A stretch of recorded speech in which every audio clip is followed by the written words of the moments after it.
Bismillahirrahmanirrahim. Assalamualaikum warahmatullahi wabarakatuh. Alhamdulillahirabbil alamin wassalatu wassalamu ala asyrafil anbiya'i wal mursalin wa ala alihi wa sahbihi ajma'in.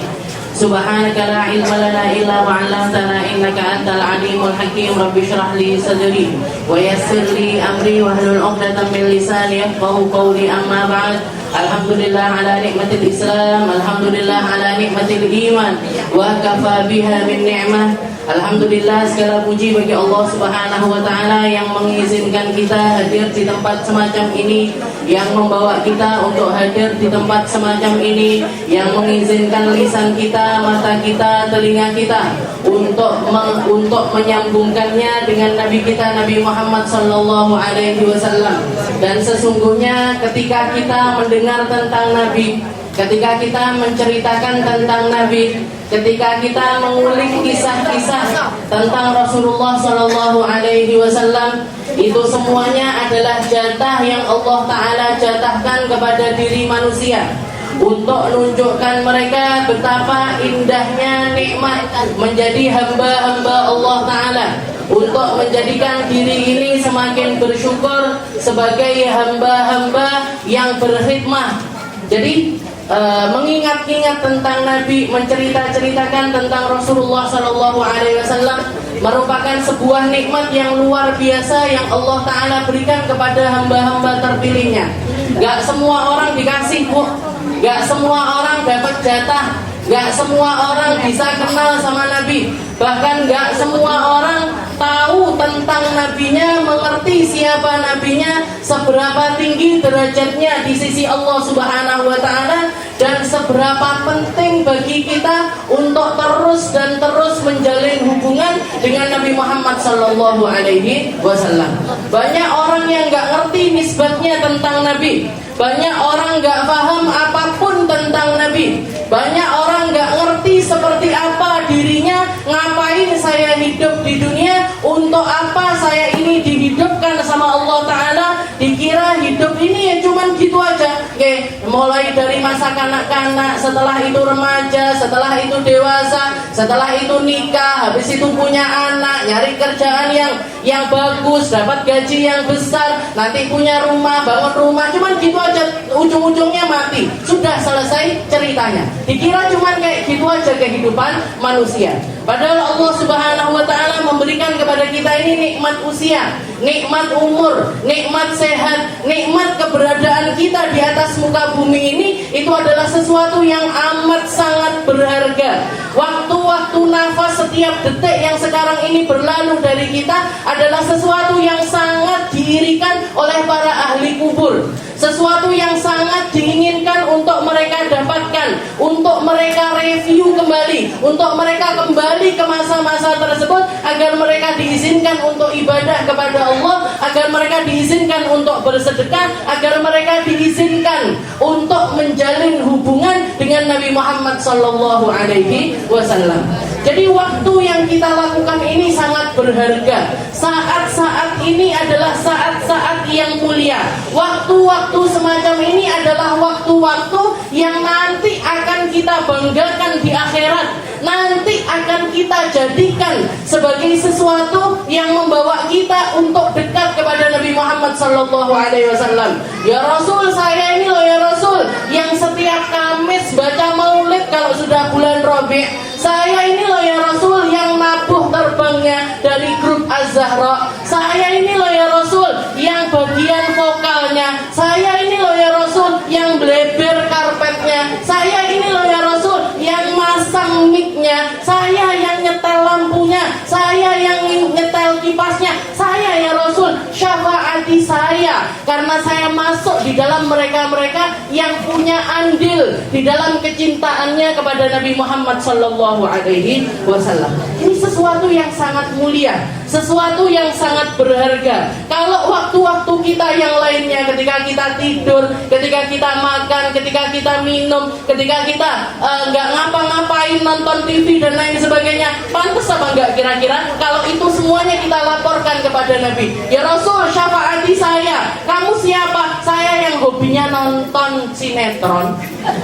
Saya ya Rasul kasih syafaat sama hobinya berburu kuliner. Oke, bisa kita banggakan di hadapannya Nabi Muhammad Sallallahu Alaihi Wasallam?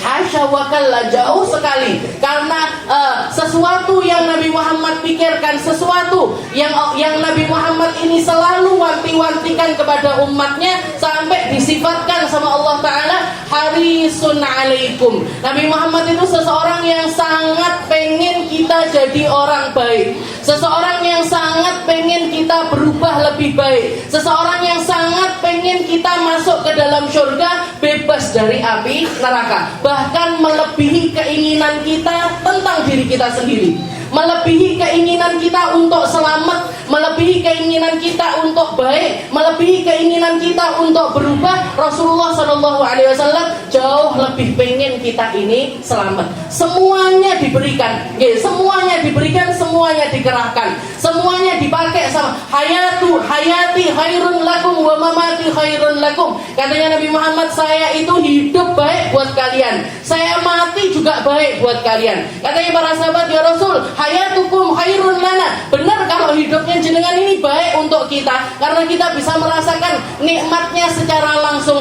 karena kita bisa merasakan manfaatnya secara langsung. Sumpah-sumpah datang ke Nabi, capek-capek datang ke Nabi. Para sahabat itu seperti itu, Bu. Bahkan ada satu orang sahabat yang ketika barusan selesai ngaji sama Rasulullah SAW, bubaran dia pulang, baru nyampe rumah berangkat lagi ke masjid.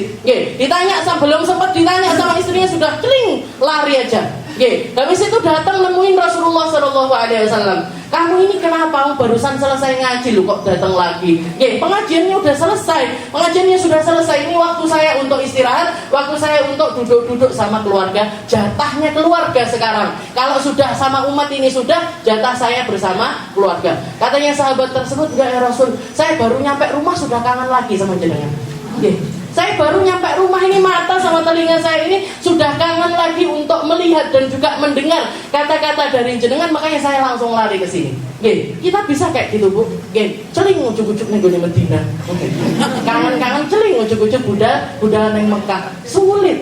Jadi sesuatu yang sulit. Jadi kalau para sahabat ini punya rasa-rasa yang demikian kepada Nabi, padahal mereka ini pengharapannya untuk dekat sama Nabi, pengharapannya di dalam nisbat mereka kepada Rasulullah SAW ini luar biasa besar. Luar biasa besar. Mereka sholat berjamaah sama Nabi, mereka dengarkan langsung tentang Nabi, mereka bahkan tanya apa-apa langsung kepada empunya, langsung kepada sumbernya, yaitu Rasulullah SAW.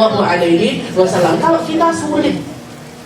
kita sulit, tapi kata para ulama, kalaupun misalkan nggak ada pohon, akar pun jadi, nggak bisa kumpul-kumpul sama Rasulullah secara langsung, kita kumpul-kumpul tentang menceritakan tentang Rasulullah SAW di sini. Kita nggak mampu untuk duduk sama-sama dengan nabinya, maka kita duduk sambil menghadirkan nabinya di dalam hati kita, di dalam mata kita baca maulidnya Nabi, dengan telinga kita dengarkan cerita tentang Nabi. Ini semuanya yang mampu kita lakukan di saat ini. Ini aja yang bisa mengekspresikan cinta kita kepada Rasulullah SAW. Dan seseorang ketika sadar tentang nisbatnya kepada Rasulullah SAW, maka dia nggak akan pernah bisa meremehkan tentang apapun yang ada di dalam kehidupannya. Gak ada yang bisa diremehkan di dalam kehidupan kita ketika kita punya nisbah kepada Rasulullah. Kita ini umatnya Nabi, Bu. Kita ini umatnya Rasulullah SAW. Kita ini umatnya Nabi yang dijuluki Habibullah, yang dapat julukannya kekasihnya Allah Subhanahu wa Ta'ala.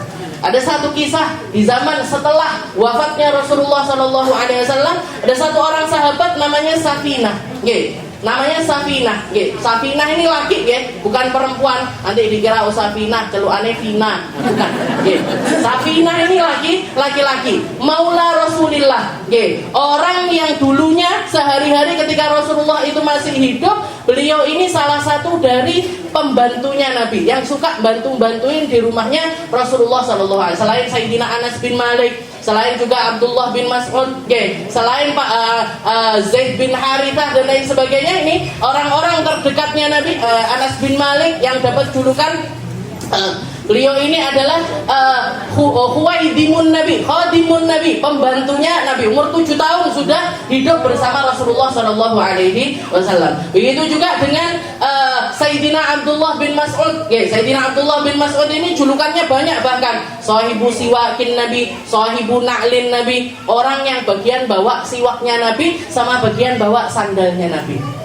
Ini orang-orang yang punya nisbah sama Nabi yang semacam ini sekalipun menjadi seseorang yang mulia. Termasuk ini, Sayyidina Safinah. Jadi Maula Rasulillah, pembantunya Nabi yang namanya Safinah.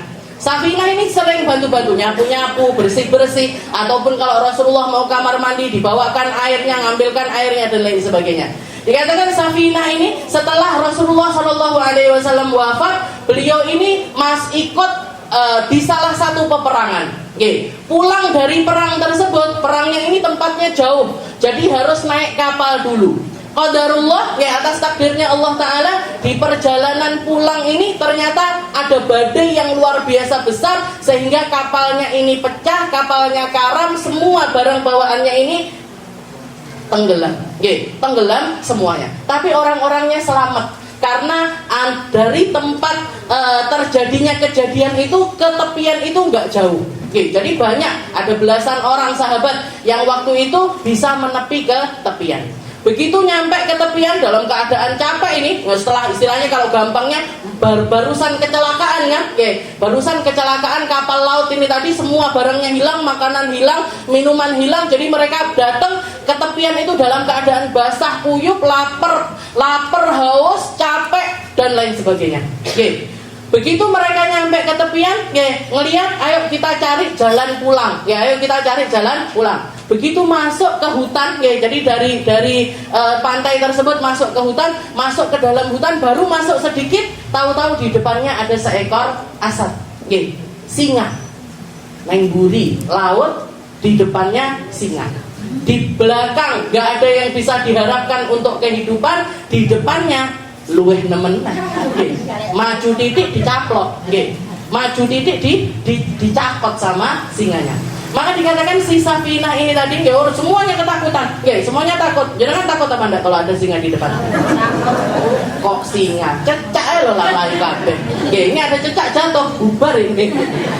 Jadi ada singa di depannya, di depan rombongannya sahabatnya Rasulullah Shallallahu Alaihi Wasallam tersebut.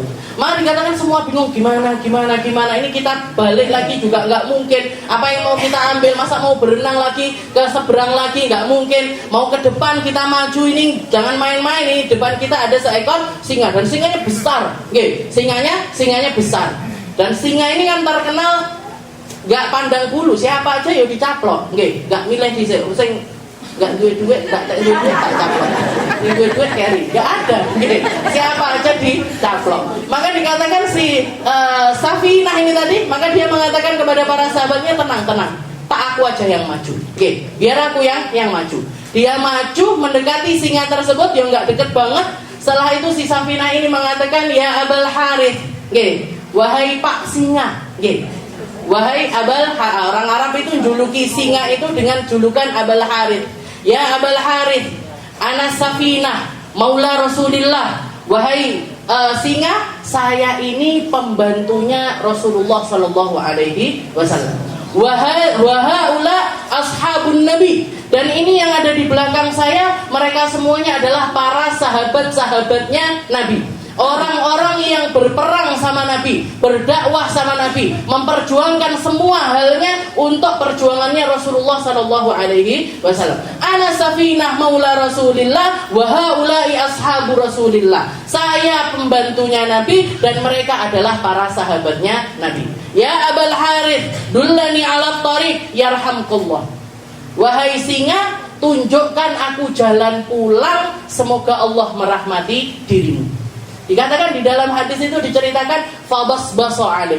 Jadi si singanya itu terus ngendus-ngendus sambil ngangguk-ngangguk. Seakan-akan paham sama apa yang dikatakan sama Safinah itu tadi. Setelah itu balik badan. Nggak jadi nyerang mereka tapi balik badan.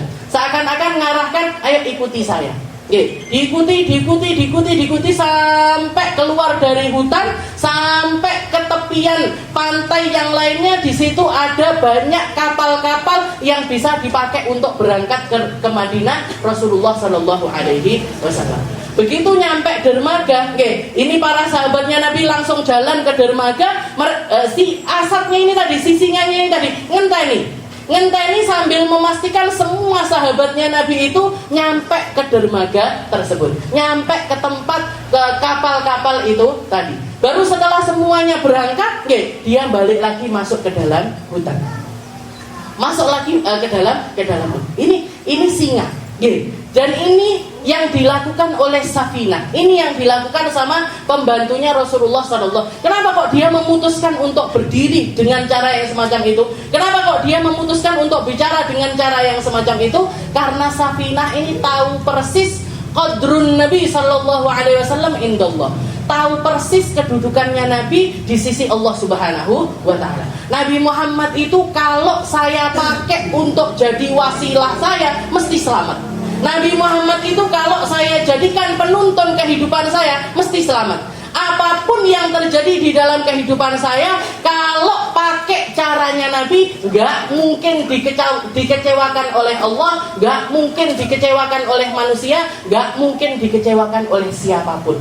Semuanya akan tunduk ketika mereka tahu persis tentang hubungannya dengan Nabi Muhammad Sallallahu Alaihi Wasallam. Jadi dengan pedenya dia mengatakan, ana Safinah maulan Nabi. Saya ini Safinah, pembantunya Nabi, bukan donaturnya Nabi, bukan istilahnya pemimpin perangnya Nabi, bukan panglimanya perangnya Nabi juga, bukan yang bebaskan negeri ini, bukan. Tapi saya pembantunya Nabi.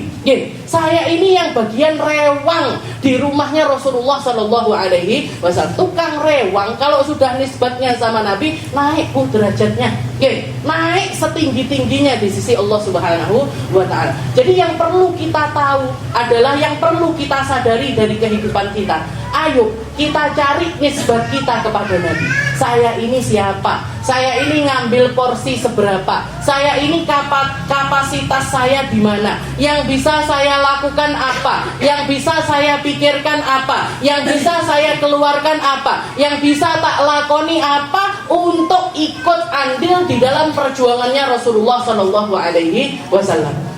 Masukkan diri kita di dalam perjuangannya Nabi. Masukkan diri kita di dalam apa yang menjadi kerepotannya Rasulullah Sallallahu Alaihi Wasallam. Nabi Muhammad seperti yang waktu musim kampanye saya katakan, Rasulullah itu juga kampanye, Bu. Rasulullah itu juga punya partai. Rasulullah itu juga punya hal-hal yang menjadi warisannya Nabi, yang bisa kita lanjutkan di dalam perjuangannya Rasulullah Sallallahu Alaihi Wasallam. Masjid-masjid ini warisannya Nabi. Musola-musola ini semuanya warisannya Nabi. Sekolah-sekolah Islam semuanya warisannya Nabi. Gerakan-gerakan kebaikan itu semuanya wasilahnya, itu semuanya warisannya Nabi. Majelis-majelis taklim semuanya adalah warisannya Rasulullah Sallallahu Alaihi Wasallam. Ambil peran kita di dalam khadimul ummah, di dalam khadim, di dalam pembantunya.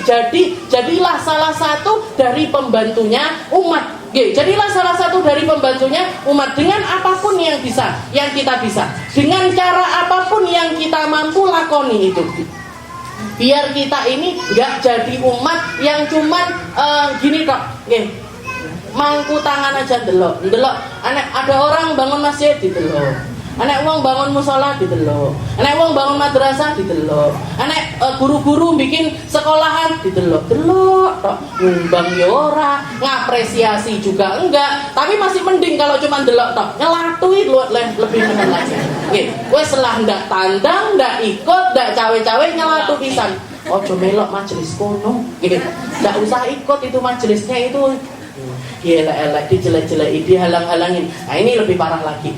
Tapi Minimal itu nggak minimal, ya jangan mangku tangan banget lah istilahnya. Lakukan apa yang bisa kita lakukan untuk perjuangannya Rasulullah Shallallahu Alaihi Wasallam. Jadi ini Sayyidina Safinah ini tahu persis tentang nisbatnya beliau kepada Nabi Muhammad Shallallahu Alaihi Wasallam. Dan ketika kita sadar tentang nisbat kita kepada Nabi, tentang nisbat kita kepada Rasulullah Shallallahu Alaihi Wasallam, semua hal akan tunduk kepada kita. Ya, semua perkara akan tunduk. Jangan yang khawatir piye yo carane didik anak-anak ben manut, biar jadi anak yang begini, biar jadi anak yang enggak rewel, yang istilahnya yang nurut aja. Ya, yang nurut, tunduk seperti tunduknya singa ini kepada perkataannya Sayyidina Safinah. Ya, gimana caranya? Sambungkan diri kita sama Nabi, Bu. Ya, sambungin diri kita sama Rasulullah SAW. Kenali Nabi, ketahui tentang Nabi, cari tahu tentang akhlaknya Nabi. Setelah itu diapain? Setelah itu ditirukan. Ya, lihat, pandangi anak-anak kita dengan caranya Nabi mandang anak-anaknya. Ucapkan kepada anak-anak kita seperti caranya Nabi Muhammad berucap kepada anak-anaknya. Lakukan muamalah sama istri, muamalah sama anak, muamalah sama tetangga, muamalah sama orang-orang sekitarnya seperti caranya Nabi Muhammad SAW memperlakukan orang-orang yang sekitarnya. Gak pakai minta jenengan anak-anak jenengan akan jadi anak yang nurut. Gak pakai gimana-gimana mereka akan jadi anak-anak yang ngerti harus seperti apa caranya berbakti kepada kedua orang tuanya. Sesuatu yang nyambung sama Rasulullah itu bawa cahaya. Semua yang nyambung kepada Rasulullah itu tahu persis sinarnya, tahu persis dengan kapasitas sinarnya. Kalau kita merasa saya ini cuman kayak lilin tok, ya sudah, lilin ini nyalakan biar jadi penerang. Saya cuman seperti senter, ya sudah, senter ini nyalakan biar jadi penerang. Saya bisa jadi lampu berapa watt ini? 1000 watt, ada 1000 watt. Jadi saya bisa jadi lampu yang terang benderang. Ya sudah, jadilah lampu yang terang benderang untuk Jadi ketika kita tahu porsi kita di dalam sinar ini tadi, kita tahu persis gimana cara menyalakannya dengan cara menyambungkan itu semuanya dengan caranya Rasulullah Shallallahu Alaihi Wasallam. Gak pakai gimana-gimana, bakalan jadi anak-anak yang nurut. Lihat gimana caranya Nabi Muhammad mandang anak-anaknya. Bu, Rasulullah itu sampai Sayyidah Fatimah sudah punya anak, sampai sudah berumah tangga, sudah punya anak, itu perlakuannya kepada putrinya itu nggak pernah berubah. Kalau sudah kelihatan Sayyidah Fatimah ini datang, kalau sudah melihat Sayyidah Fatimah ini datang, Rasulullah berdiri nyambut. Setelah itu diblebernya tempat duduk untuk Sayyidah Fatimah, disambut, dipeluk, dicium di antara dua keningnya. Setelah itu sering kali didoakan sama Nabi. Berapa kali Rasulullah itu ngambil selimut, ngambil sorbannya, setelah itu dimasukkan Sayyidah Fatimah, dimasukkan Sayyidina Ali, dimasukkan Sayyidina Hasan, dimasukkan Sayyidina Husain. Setelah itu Rasulullah SAW mengatakan, Allahumma inna haula'i ahla baiti fatahhirhum tathira, fatahhirhum tathira, fatahhirhum tathira. Ya Allah, mereka ini adalah keluargaku, mereka ini adalah keluarga terdekatku. Tahhirhum tathira, bersihkan mereka sebersih-bersihnya, bersihkan mereka sebersih-bersihnya. Itu berulang-ulang dilakukan oleh Rasulullah Shallallahu Alaihi Wasallam. Bahkan kemarin saya berkesempatan untuk nyontoh, ngelihat seperti apa perlakuannya orang-orang yang paham tentang makna muamalah kepada anaknya. Saya kemarin, mungkin sekitar 2 minggu atau 3 minggu yang lalu berkesempatan untuk ke Bromo, baca maulid di Bromo bersama menantunya Habib Umar, guru saya, dan juga putrinya beliau, yaitu Sayyidah Aisyah, guru saya dulu, ketua kelasnya kita, bukan ketua kelas, wali kelas saya. Jadi saya setoran Al-Quran sama beliau, putrinya Habib Umar. Beliau ternyata punya anak 2 kecil-kecil, namanya Segaf sama Umar. Segaf sama Umar, mungkin umur 4 tahun atau 5 tahun sama 3 tahun. Kecil-kecil masihan. Tapi ketika duduk baca maulid itu Umar ini ngelibet aja di sekitarnya Ustazah Aisyah. Nanti semuanya ditanyain. Dilalah di sana itu yang disediakan makanan-makanan Jawa. Ada tiwul, ada ubi goreng, ada ubi rebus, ada kacang godok, ini itu dan lain. Buat cemilannya itu hal yang kayak gitu-gitu itu tadi yang disediakan. Semuanya ditanyakan, bukan cuma sekali tapi ditanyakan berkali-kali. Ini apa mah? Kacang. Ini apa mah? Ubi. Ini apa? Nggak tahu ya apa ini. Kok beras lengket-lengket ini apa? Nanya. Nanti dijelaskan. Dijelaskannya dengan telaten sekali. Bahkan nanti ngelibet sampai kerudungnya beliau ini ditarik-tarikin, tapi nggak ada marahnya sama sekali. Bahkan setiap kali ada kesempatan anaknya ada di pangkuannya, itu ubun-ubunnya itu didoain terus. Oke, ya Allah sayangi Umar, ya Allah rahmati Umar, ya Allah jadikan Umar ini anak yang baik, jadikan Umar ini ahli sholat, jadikan Umar ini ahli puasa, jadikan Umar ini ahli. Itu di setiap tempat saya ngelihat itu seperti itu. Oke, nggak pernah saya ngelihat ada orang tua di sini yang memperlakukan anaknya itu seperti paling munyak-munyak kepalanya itu dipetani toh. Tapi ya enggak, ya Allah, moga-moga dengan aku memetani anakku ini keluar juga semua keburukan dari anak saya. Yus metani tok. Nggih, saya ngelihat sendiri itu. Jadi didoain, diomongin, dinasehatin. Kalau nakal kalau keluar ya karena anaknya aktif sekali, kadang-kadang ngomong tengkar sama adiknya seperti itu. Nengahinnya itu dengan cara yang luar biasa indah. Umar anak baik, Segaf juga anak baik. Seperti itu keadaannya.